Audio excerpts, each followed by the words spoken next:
성도님들이 큰 수술을 받게 되었을 때 여러 가지 준비를 하십니다. 직장 다니시는 분은 직장에서 병가를 얻으시기도 하시고, 또 학생들은 또 학교에 이런 출석 문제 같은 거를 교수님하고 상의하기도 하고, 또 부인들은 특히 준비를 해야 될 일이 많이 있습니다. 부인들은 수술을 받으면 집에 와서 일을 할 수 없기 때문에 미리 빨래를 해놓기도 하고, 가족들이 먹을 밑반찬을 준비해 놓기도 하고, 그리고 자녀들에게 간단하게 이야기를 합니다. 내가 좀 어디 가는데 없어지는 것이 아니고 간단한 수술을 받으러 갔다 오니까 걱정을 하지 말라고 이렇게 하면서 준비를 해 놓습니다. 그렇지만 막상 이 수술을 앞둔 성도님들의 마음은 굉장히 불안합니다. 혹시 이 수술이 잘못되어서 죽는 것은 아닐까, 또 수술이 너무 고통스럽지는 않을까, 또 마취를 했는데 안 깨면 어떡하나, 여러 가지 불안과 두려움이 있지만 교회 와서 목사님에게 기도를 해달라고 그럽니다. 그리고 이제 기도를 받고 난 뒤에는 모든 염려와 불안을 다 떨쳐버리고 담대하게 병원에 가서 수술을 받는데, 거의 다 수술이 성공적으로 끝나는 것을 볼 수가 있습니다. 도대체 병이 무엇이긴 한데, 사람이 병에 걸리면 병원에서 그렇게 고통스러운 치료 과정, 또 수술을 받아야 병을 이길 수가 있는 것입니다. 지금 예수님께서는 예루살렘을 향하여 올라가고 있는 중에 있습니다. 예수님이 예루살렘에 올라가시는 것은 가장 고통스러운 수술을 받기 위해서인 겁니다. 이것은 예수님이 병에 걸렸기 때문에 수술을 받는 것이 아니고, 우리 모두가 병에 걸렸기 때문에, 죄라고 하는 무서운 사망의 병에 걸렸기 때문에 예수님의 생명을 우리에게 떼주는 수술을 받으러 올라가는 것입니다. 예수님이 십자가에 못 박혀 죽고 다시 살아나심으로 우리는 하나님의 진노의 심판을 피할 수가 있는 그 엄청난 수술을 예수님은 받으러 올라갑니다. 예수님에게 예루살렘으로 올라가는 길은 너무나도 심각하고 너무나도 두려운 길이었습니다.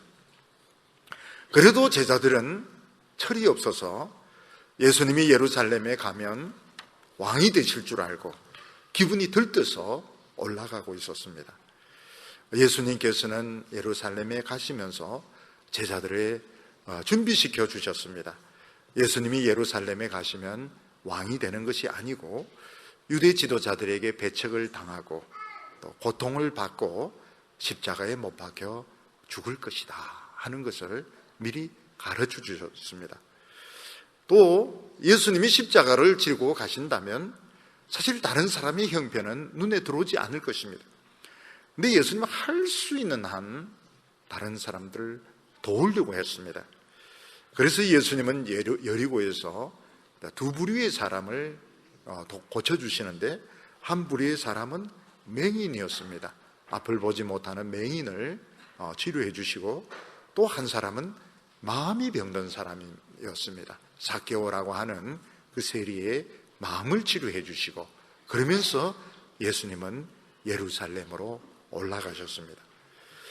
감사한 것이 무엇인가 하면, 하나님께서는 우리가 여러 가지 어려운 일 당할 때, 큰 시험 당할 때 어떤 경로를 통해서든지 그걸 알게 하시는 것입니다. 저도 이 지나간 세월들을 이렇게 돌아보면 목회를 하면서 어려움들이 여러 차례 있었습니다.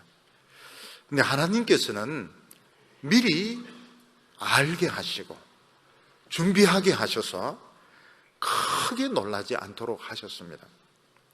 그리고 난 뒤에는 하나님께서는 또 꼭 위로하는 일들을 또 만들어 주셨습니다.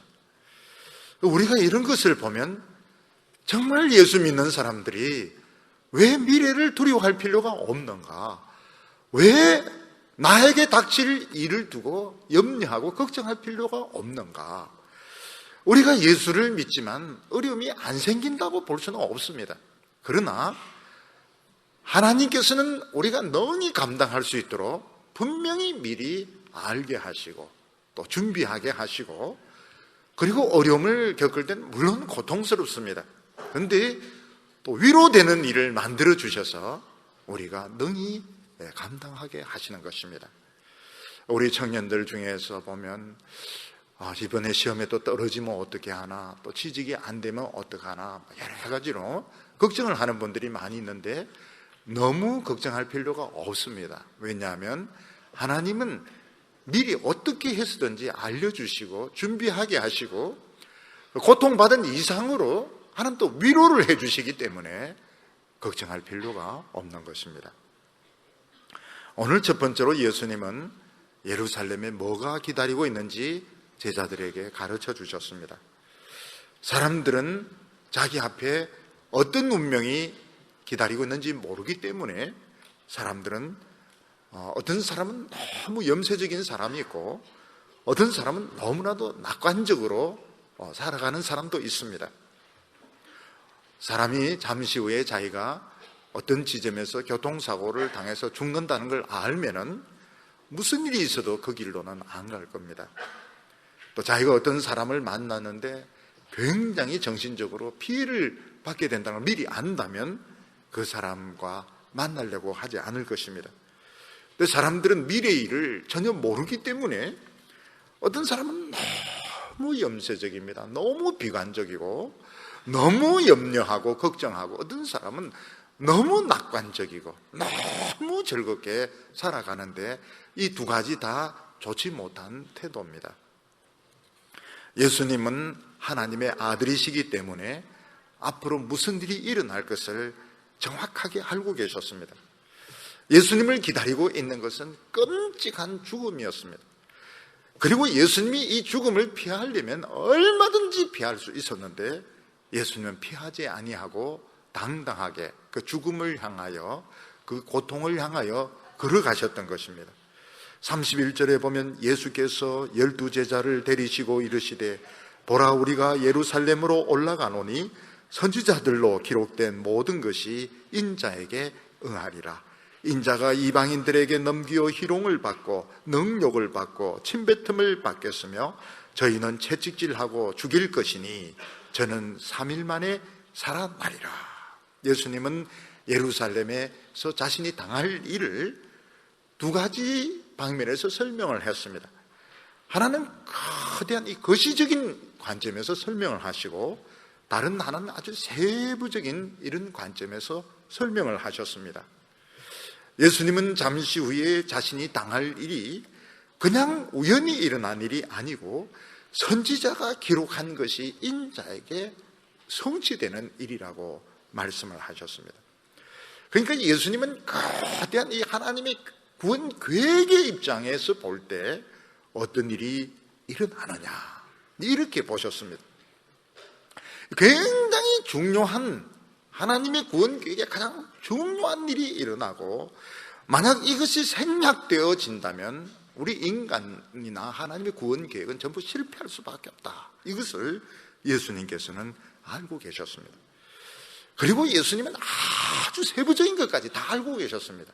능욕을 당하고 침뱉음을 당하고 채찍질을 당하고 십자가에 못 박혀 죽을 것이나 세부적인 것을 전부 다 알고 계셨습니다. 근데 끝에 가서는 그렇지만은 이런 일들이 일어나겠지만 예수님은 3일 만에 살아나리라, 이렇게 말씀을 하셨습니다. 예수님께서는 예루살렘에서 기다리고 있는 것을 하나님의 그 거시적인 이런 구원 계획의 관점에서 보셨습니다. 선지자들로 기록한 모든 것이 인자에게 응하리라. 예루살렘에서 일어나는 일 막 세부적인 것 가지고 미리 말씀하지 않고 하나님의 구원 계획에 비추어 볼 때 선지자들이 지금까지 예언한 모든 것이 인자에게, 나에게 이루어질 거라, 이렇게 말했습니다. 우리가 이 인류 역사를 이렇게 보면 줄거리가 있는 것 같기도 하고 없는 것 같기도 하고, 거의 되게 권력자에 의해서, 전쟁에 의해서 역사가 흘러가는 것 같습니다. 그래서 이제 세계 문화사 책을 이렇게 쭉 읽어보면 우리가 놀라게 되는 게 문화사가 아닙니다. 문화사가 전부 전쟁사입니다. 전쟁사. 전쟁으로 이제 문화가 바뀌는 이런 역사로 되어 있는 것입니다. 근데 실제로는 그것은 배경에 불과하고 하나님의 구원의 그 뼈대가 있는데, 그 뼈대는 무엇인가 하면 하나님이 우리를 구원하는 이 구원 계획이 뼈대인 것입니다. 예수님이 예루살렘에 올라가서 능욕을 당하고 희롱을 당하고 죽임 당하는 것은 이 구원 계획의 클라이맥스에 해당되는 것입니다. 선지자들이 쭉 예언을 해왔습니다. 레위족들이 쭉 제사를 드려왔습니다. 이스라엘 역사가 쭉 발전해 왔습니다. 최고의 그 피크에 해당되는, 최고의 절정 클라이맥스에 해당되는 것이 뭔가 하면 예수님이 예루살렘에서 능욕을 당하고 십자가에 못 박혀 죽는 것입니다. 예수님은 이 클라이맥스에 해당되는 것을 성취시키기 위해서 나는 자진해서 예루살렘에 올라간다, 이렇게 말했습니다.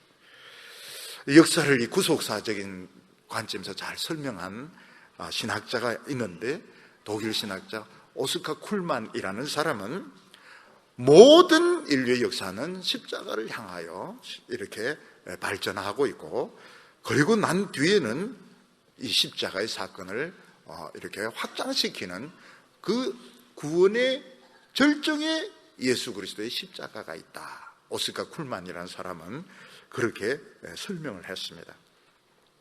예수님께서는 자신이 예루살렘에 올라가는 것이 그냥 두들겨 맞고 그냥 개죽음 당하는 것이 아니고 하나님의 구원 계획의 그 절정이라는 것을 알고 예수님은 하나씩 하나씩 말씀을 성취시켜 나갔습니다. 그래서 예루살렘에 입성할 때도 그냥 입성하지 않고 나귀 새끼를 타고 입성을 하셨고, 또 예수님 십자가 위에서도 성경을 하나씩 하나씩 이렇게 다 성취시키면서 십자가 위에서 죽어 가셨던 것입니다. 우리는 성경을 성취시킬 수가 없습니다. 우리는 성경 말씀을 믿고 자신에게 적용을 시킬 뿐인데, 예수님은 역사의 주인으로서 성경을 성취시켜 나갔던 것입니다. 그래서 요한계시록에 보면 능히 인봉을 뗄 뿐이다, 이렇게 말하고 있습니다. 인봉을 뗀다고 하는 것은 역사를 성취시켜 나가는 분을 말하는 것입니다. 그리고 예수님은 이런 큰 거시적인 것만 아신 것이 아니라 세부적인 것도 다 알고 계셨습니다. 32절에 인자가 이방인들에게 넘기어 희롱을 받고 침뱉음을 당하겠으며 저희는 채찍질하고 죽일 것이니 저는 3일 만에 살아나리라. 예수님은 세부적인 것을 다 알고 계셨습니다. 요즘 의사들은 환자들이 큰 수술을 받을 때 그 수술 과정에서 일어날 수 있는 모든 가능성을 다 설명을 합니다. 그래서 어떤 성도님은 굉장히 불안해서 저희한테 옵니다. 이번에 수술을 받으면 막 이렇게도 되고 저렇게도 되고 이래 된다는데요, 어떻게 하면 좋나요? 그러면 제가 설명을 합니다. 일어날 수 있는 모든 과정을 다 설명해 줄 수 있는 의무가 있기 때문에, 의사 선생님은 그걸 설명해 줄 의무가 있기 때문에 다 설명하는 것이고, 실제로는 다 거의 안 일어난다고 그냥 안심하시고 편안하게 수술 받으세요, 이러면은 교인들이 안심을 하고 가게 됩니다. 근데 본인들은 어떤 경우에는 알아야 됩니다. 내 수술을 할 때 뭐 드릴을 가지고 뚫는다든지, 그리고 어디까지 드러내고, 또 이렇게 되었을 때에 어떤 부작용이 일어날 수 있는지 그걸 다 이렇게 의사는 알아야 되고, 환자는 보호자에게 설명을 해줘야 됩니다. 마찬가지로 예수님은 예루살렘에서 일어날 일을 전부 다 알고 계셨습니다. 근데 더 중요한 것이 뭔가 하면 그러나입니다. 그러나 놀라운 반전. 그러나 뭐가 그러나 합니까? 어떻게 보면 예수님은 너무 무기력하게 죽는 것 같고 예수님의 인생은 실패한 것 같은데, 그러나 죽은 지 3일 만에 살아나셔서 모든 죄와 사망의 권세를 깨뜨리고 우리에게 하나님의 축복의 이 파이프를 연결했어서, 축복의 대로를 연결해서 우리 모두 믿음으로 축복받게 하시는 것입니다. 그래서 우리 신앙에는 이 그러나가 있습니다. 그러나 처음에는 실패한 것 같고, 처음에는 아무것도 못하는 것 같고, 나중에 그러나 그 뒤에 보면 하나님의 역사가 나타나게 되는 겁니다. 근데 오늘 말씀을 보면 제자들이 이것을 전혀 깨닫지 못했다고 말씀하고 있습니다. 34절에 제자들이 이것을 하나도 깨닫지 못하였으니, 예수님이 거시적인 관점에서 설명하시고 또 세부적인 설명을 하시고, 그렇지만 그러나 3일 뒤에 예수님이 살아나리라 하셨는데도 제자들은 전혀 이해를 못했습니다. 왜냐하면 사람이 정신적으로 어릴 때는 자기 중심적으로 생각합니다. 무슨 말인가 하면 자기가 듣고 싶은 말만 듣고 자기가 믿고 싶은 것만 믿습니다. 그래서 자기가 믿고 싶지 않은 것은 아무리 이야기해도 안 듣습니다. 또 듣기 싫은 이야기는 아무리 이야기해도 듣지를 않습니다. 그러니까 전혀 이해를 못하는 것입니다. 제자들은 예수님이 왜 예루살렘에서 고난받아야 되는지 이해가 안 됩니다. 예수님은 하나님의 아들인데 왜 고난받아야 되는가? 하나님의 아들이 왜 죽어야 되나? 하나님의 아들은 죽을 수가 없습니다. 왜 죽어야 되나? 이해가 안 되고 말도 안 되는 것입니다. 그러나 결국 되어진 것은 제자들의 생각대로 되어진 것이 아니고 예수님의 말씀대로, 성경 말씀대로 되어졌습니다. 우리가 흔히 예수를 믿을 때 내가 믿고 싶은 예수를 믿는 경우가 많습니다. 많은 경우에 교회는 이상적이어야 된다, 이래서 내가 믿고 싶은 예수, 내가 믿고 싶은 기독교, 내가 믿고 싶은 신앙을 믿는데 그렇게 안 됩니다. 그렇게 안 되고 성경이 말하는 기독교, 성경이 말하는 교회, 이것을 믿어야지 실패를 하지 않습니다. 왜냐하면 모든 것이 결국은 내가 기대했고 내가 생각했던 대로 안 되고 예수님의 말씀대로, 성경 말씀대로 되어지기 때문에 결국은 성경을 믿어야 우리의 신앙이 무너지지 않는 것입니다. 오늘 여기 두 번째로 예수님은 여리고에서 어떤 그 소경을 고치는 내용이 나옵니다.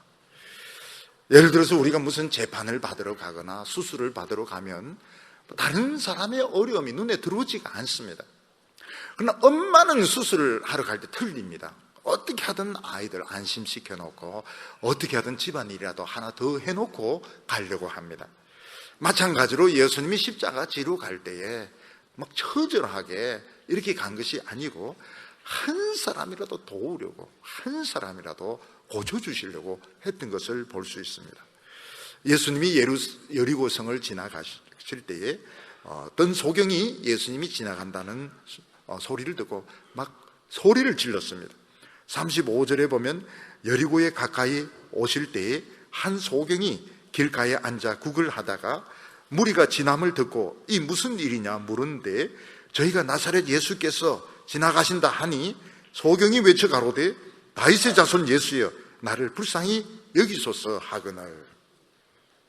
이 당시 소경들은 항상 다른 사람의 동향에 대해서 관심을 가졌습니다. 왜냐하면 사람들이 움직이는 것을 알아야 구걸을 할 수 있다고 생각했기 때문입니다. 그런데 그 맹인들 중에서 많은 사람들의 동향에 관심을 가진 것이 아니고 예수님의 동향에 대해서 관심을 가진 맹인이 있었습니다. 바로 이 사람입니다. 이 사람은 예수님이 움직이는데 관심이 많았는데 예수님의 동향에 대해서 관심을 가졌던 것은 구걸하기 위해서가 아니었습니다. 그 사람은 관심이 구약 성경에 있는 그 내용, 구약 성경에 보면 다윗의 자손 메시아가 장차 올 텐데 메시아가 오면 불치의 병을 고친다고 예언이 되어 있습니다. 그래서 이 사람은 가만히 소문을 들으면 예수님은 틀림없는 다윗의 자손 메시아인데 예수님이 메시아라면 내 눈을 고쳐줄 것이다, 이런 믿음을 가지고 예수님이 어디에 움직이는지 이 사람은 비상한 관심을 가지고 있었던 것입니다. 성경에 보면 메시아가 오면 불치의 병, 난치의 병을 고치는데 소경을 보게 하고 기머거리 덮게 하고 벙어리가 말하게 하고 안전뱅이가 뛰논다, 이런 말씀이 있습니다. 특히 이 당시에, 지금도 마찬가지지만 이 맹인의 시력을 회복하는 것은 거의 불가능한 일이었습니다. 요즘 보면 이식을 해가지고 개안 수술하는 사람도 있기는 하지만 그래도 안 되는 사람도 많다고 합니다. 메시아가 오면 이 불치의 병을 치료해 준다, 이런 믿음을 사람들은 가지고 있었습니다. 메시아가 오면 모든 어려움 해결해 주는데 또 다른 영적인 의미도 있습니다. 그게 뭔가 하면 우리는 다 영적으로 소경입니다. 우리 하나님의 말씀 모르고 하나님의 영광을 모르고 있다가 메시아가 우리의 영적인 눈을 뜨게 해서 하나님의 말씀을 듣게 하고 하나님의 진리를 깨닫게 한다, 이런 뜻으로 말씀을 하신 것입니다. 우리가 예수를 믿으면 어떻게 되면 하나님을 알게 됩니다. 그런데 우리가 아는 그 하나님, 만난 하나님은 옛날에 우리가 생각했던 그 무서운 하나님, 율법의 하나님, 아주 심술궂은 하나님, 이런 하나님이 아니고 아버지, 사랑의 아버지, 너무나도 자비로운 아버지를 만나게 됩니다. 사랑의 아버지를 만날 수 있는 유일한 길이 예수를 믿는 방법밖에 없습니다. 다른 길로는 무서운 하나님, 굉장히 엄격하신 심판하신 하나님밖에 못 만납니다. 사랑의 하나님, 자비의 하나님을 만날 수 있는 방법은 하나님의 아들 예수를 믿는 방법밖에 없습니다. 예수를 믿으면 자신의 가치를 되찾게 됩니다. 그 눈을 뜨게 되는 겁니다. 왜 꼭 예수를 만나야 되는가? 예수를 만나지 않으면 영원히 자기 자신의 가치를 찾을 수가 없습니다. 예수님을 만난 다음에는 진리의 그런 말을 배우기 시작, 물론 넘어집니다. 넘어지기도 하고 다치기도 하고 이러지만 그러면서 진리의 그런 말을 배우게 되는 것입니다. 이 여리고성에 있는 이 맹인은 예수님이 다윗의 자손이기 때문에 내 눈을 뜨게 할 거다, 믿음을 가지고 예수님을 기다리고 있었습니다. 주위에 사람들이 막 소란스럽고 이러니까 무슨 일이냐 하니까 나사렛 예수가 지나간다는 이야기를 하는 겁니다. 이 맹인은 자기가 기다렸던 순간이 온 것을 알고 막 소리를 질렀습니다. 다윗의 자손 예수여, 나를 불쌍히 여기소서. 보통 구걸을 하려고 하면 슬픈 목소리를 내야 되는데 이 맹인은 막 당당하게 큰 소리로 막 외쳤습니다. 다윗의 자손이여, 나를 관심을 가져주세요. 막 소리를 질렀습니다. 그는 왜 소리를 지릅니까? 소리를 지르지 않으면 예수님이 자기를 모를까 싶었어. 예수님은 보지만 자기는 못 보니까, 예수님이 어디 계신지 모르니까 자기가 소리를 막 질러가지고 예수님이 자기를 보도록 이렇게 만드는 것입니다. 이 바니 크로스비는 맹인 아닙니까? 맹인으로서 참 찬송가를 많이 썼는데 이 사람이 쓴 찬송가가 주여 주여 내 말 들으사 죄인 오라 하실 때에 날 부르소서, 이 분도 똑같은 겁니다. 주님이 오셨지만 나는 맹인이기 때문에 주님을 못 본다는 것입니다. 그래서 주님이 날 불러주세요. 죄인 오라 하실 때 내 이름 불러주세요. 이 맹인도 마찬가지입니다. 주님이 지금 가까이 와 계신 것 같은데 지금 자기 눈에는 안 보이니까 소리를 막 질러가지고 예수님의 관심을 끌려고 하는 것입니다. 그리고 이 사람은 예수님이 다윗의 자손이면 자기는 이 시를 고칠 권리가 있다고 생각했습니다. 왜냐하면 하나님의 백성들은 메시아가 고쳐준다고 약속을 했기 때문에 내 이 눈 고침 받는 건 내 권리다, 내 특권이다. 그래서 막 소리를 질렀던 것입니다. 여기 보면 주위에 있는 사람들이 막 꾸짖습니다. 조용히 하라고, 시끄럽다고 이러니까 더 소리를 질러. 왜냐하면 당신들하고 나는 상관이 없다. 이는 메시아하고 나와의 관계지 옆에 있는 사람들이 뭐 조용히 해라 말라 이럴 권리가 없다. 나는 내 주님을 향해서 하나님의 백성으로서 당당하게 고쳐달라고 나는 요구하는 것이지 당신들이 옆에서 뭐 떠들지 마라, 조용히 하라 이럴 권리가 없다는 것입니다. 이것을 보면 참 이 사람의 믿음이 참 대단한 것 같아요. 우리가 하나님 앞에 이렇게 은혜를 받는데 다른 사람의 눈치를 볼 때가 굉장히 많습니다. 그러나 그것은 주님하고 나와의 관계지 다른 사람이 상관할 문제가 아닌 것입니다. 어떤 사람은 뭐 목사님 때문에, 어떤 사람은 장로님 때문에 교회 못 나오겠다 이런데 그건 잘못 생각한 겁니다. 주님하고 나와의 관계지 내가 다른 사람 때문에 예수님을 만나지 못한다, 그건 잘못 생각하고 있는 것이고, 내가 예수님으로부터 도움받고 치료받는 것은 이스라엘 백성들의 특권인 겁니다. 그래서 자기 권리를 막 주장하고 있었습니다. 우리가 은혜 받으려고 하면 사람들 사이에 숨어 있어서는 안 됩니다. 당당하게 나와서 예수님을 만나야 되는 것입니다. 내 문제를 내놔야 되는 겁니다. 오늘 여기 세 번째로 보면 예수님이 이 소경을 부르셨습니다. 막 소리 지르니까 오라고 이렇게 했습니다. 40절에 예수께서 머물러 서서 명하여 데려오라 하셨더니 저가 가까이 오매. 예수님께서 그를 불렀을 때 보면 겉옷을 팽개치고 달려갔다고 말하고 있습니다. 그 사람은 외투 같은 것을 챙기지 않았습니다. 돗자리를 챙기지 않았습니다. 모든 것을 다 팽개치고 막 예수님 소리 나는 쪽을 향하여 사람이 있든지 없든지 넘어지든지 생각하고 막 무조건 달려갔습니다. 이 사람은 진짜 예수님을 만나기를 원했고 이번 기회를 놓치고 싶지 않았던 것입니다. 예수님께서 그 사람에게 묻습니다. 네가 막 그리 소리를 지르고 있는데 내가 뭘 해주면 좋겠느냐? 너무 뻔한 이야기 아닙니까? 맹이 내게 너 뭘 원하느냐? 뻔하죠. 눈이 보기를 원하지 않겠습니까? 근데 실제로는 그렇지 않습니다. 실제로는 사람은 가장 중요한 걸 못 내놓습니다. 왜냐하면 이야기를 했는데 안 되면 나만 무안한 거 아니냐, 나도 무안하고 예수님도 무안하고 이럴 수 있기 때문에 진짜 중요한 것을 말 못하는 경우가 많습니다. 남녀들 이렇게 연애할 때 보면요, 남자가 막 결심을 한다. 오늘은 사랑을 고백해야 되겠다. 그래서 이제 전화를 해가지고 만나자고 이야기합니다. 스타벅스에서 오후 3시에서 만나자고. 만나면서 계속 이제 커피 마시고 물 마시고 가서는 사랑을 고백하려고 그랬는데 이게 안 나오는 겁니다. 왜 불러서? 이래 물으니까 누가 네 같은 거 좋아해? 이러면서 이제 나오는 거예요. 상처만 잔뜩 주고 나오는 겁니다. 사람이라고 하는 것이 사실은 자기에게 그 절박한 문제를 이야기하는 것이 쉽지가 않습니다. 근데 이 사람은 예수님에 대해서 답이 준비되어 있습니다. 예수님께서 뭘 해줬으면 좋겠느냐. 그랬더니 이 사람은 깡통도 좀 색으로 좀 바꿔주시고요. 동네 깡패 주폭 있는데 그거 좀 손 좀 봐주시고요.